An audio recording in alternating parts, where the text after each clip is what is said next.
everyone, it's me BB. Welcome back to my channel. Today I will be making a 4-course meal for Valentine's Day, and here how I make it. And first I'm going to make a salad just for the first course, and that's why we have here some lettuce. Next, we are for our toppings, we're going to need some grapes, sliced cucumber, sliced tomato, sliced carrot, and we're going to add some mint leaves. And for the grapes, I kind of cut them in half and then remove the seeds. And we're going to need some dressing. That's why in this giant coffee cup, we're going to add 2 garlic cloves.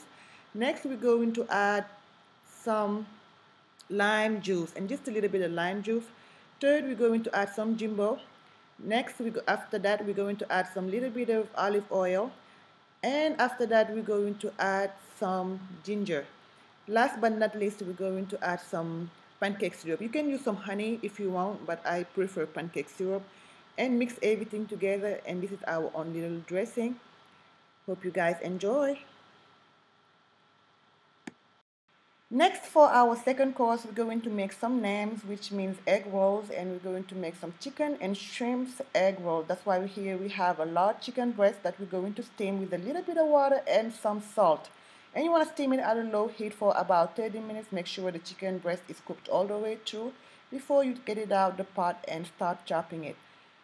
Next, we're going to need some stuffing to go along inside our egg roll. That's why we have here a vegetable platter with some Vietnamese noodles. And on this plate, we have some carrot, black pepper, an egg, cilantro, parsley, green onions. We have a little bit of habanero pepper for some heat, cracked black pepper, and some shrimps. And last but not least, we have some Vietnamese noodle. The Vietnamese noodle was already boiled, and it was cut into pieces because it was a little too long. So put all these vegetables and the Vietnamese vermicelle or the Vietnamese noodle into the bowl, and then you crack an egg in it. This is the chicken, and you want to chop the chicken and then add it in it as well. And for the seasoning, you're going to add some fish sauce. The fish sauce, you can find it at any Oriental grocery stores, and it can be very salty, so that's why you want to be a little easy on it. And last ingredient that's going to be inside this mixture is some little bit of lime juice. So this is what our rice paper looks like. It came from this little packaging. So how it works is you take about 2 or 3 and soak them in a warm water. So as soon as you soak them, you want to remove them from the water and place it away. So till it gets soft. Once it gets soft, you want to take a little bit of the filling. That's why I use a measuring spoon to have the exact size on each name. And you want to put it there in the middle, and you want to roll till you get all the way, not almost to the end, not all the way. And then you want to bring the 2 ends over, then finish up the rolling. That's how you get the perfect shape to roll the name. And this is the second time, so you can see how to roll it exactly. And this is what they all looks like when they are done rolling. Next, you're going to start frying them into this very hot vegetable oil. You want to fry about, let's say, 5 or 6 at a time. And it will take about 3 to 4 minutes to cook. And this is my second time making the egg rolls, this kind of egg rolls on my channel. I will post the link on that other video right down in the description box so you guys can check it out.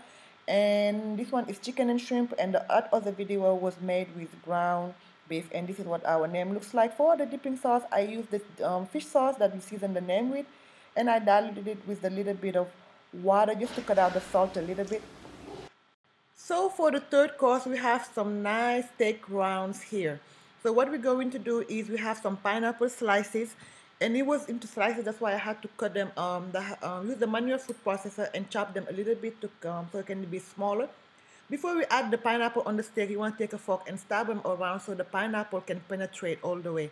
The reason we're using pineapple is only for one reason. So you want the steak to cook faster and to get tender as you eat it.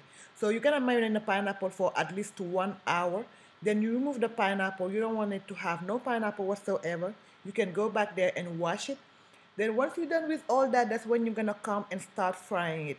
So in this pan, we have some butter, and we're going to add a little bit of oil to cut down the richness of the butter. Then drop the steaks in. Once you drop the steak, you're going to add some pepper, lots of pepper on both sides. Then we're going to add a little bit of jimbo, just to bring the saltiness out a little bit.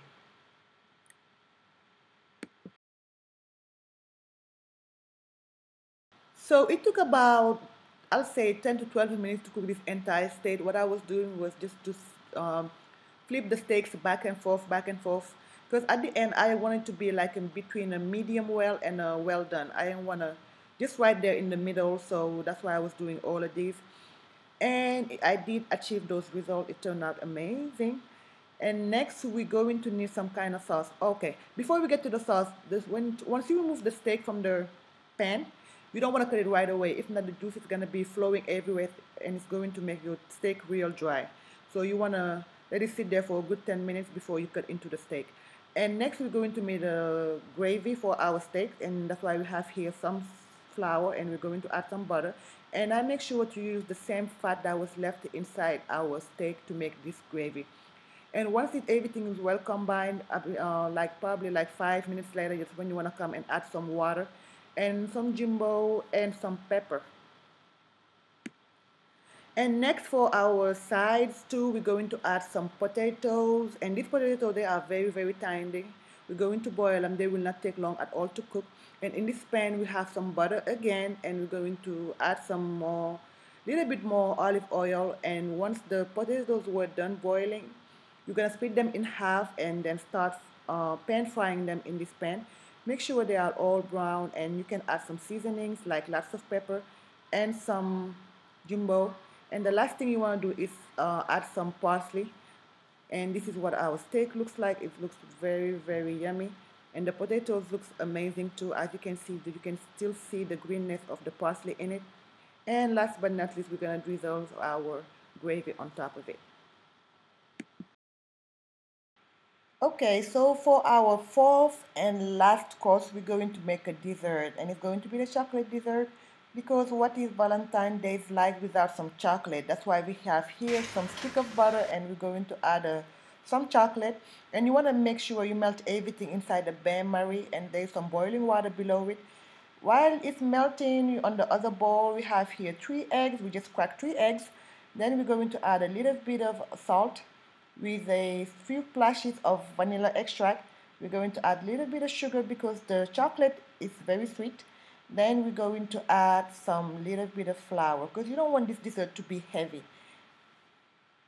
Once the chocolate and the butter mixture has been melted all the way, you want to come and bring it into the egg mixture and mix a little bit at a time to make sure everything is going to be smooth.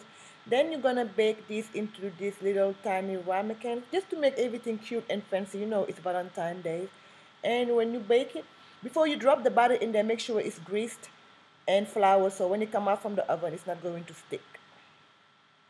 So here is the final product, what our Valentine's Day 4-course meal looks like. I hope it gives you ideas. And I will see you back here next Sunday for another new video. Bye!